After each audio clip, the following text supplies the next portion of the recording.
Questo è un centro specializzato sull'apprendimento e riteniamo che un servizio di questa portata fosse molto utile per il territorio di Mestre. Noi siamo collocati nella provincia di Venezia e in tutto il Veneto e abbiamo maturato da tanti anni un'esperienza proprio sui disturbi specifici dell'apprendimento. Per cui questa offerta vuole proprio prendere una fascia d'età che va dai 6 anni fino ai 20,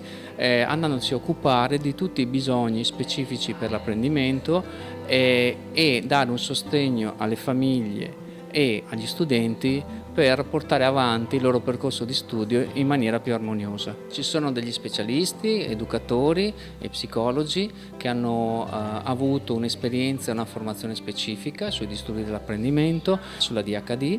e anche sui metodi di studio. Questi specialisti si sono formati all'utilizzo di specifici software con una ditta convenzionata che lavora con noi da molto tempo e che ha strutturato proprio degli specifici software per poter andare ad intervenire. Abbiamo potuto valutare l'efficacia di questa metodologia di lavoro in molti anni di sperimentazione e quindi siamo assolutamente fiduciosi che questo possa servire agli studenti per poter anche recuperare quello che è stato perso negli anni della pandemia.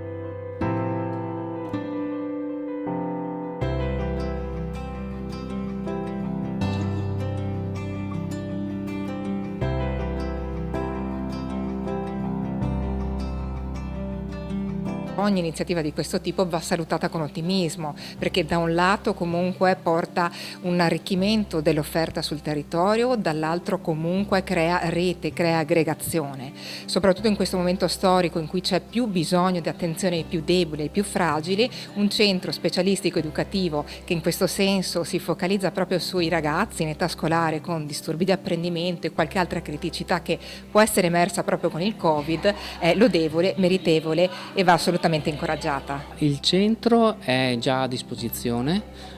con un numero apposito, le famiglie possono già chiamare per prenotare le attività, per fare un primo colloquio conoscitivo e per poi strutturare insieme agli specialisti l'intervento più adeguato ed efficace per lo studente.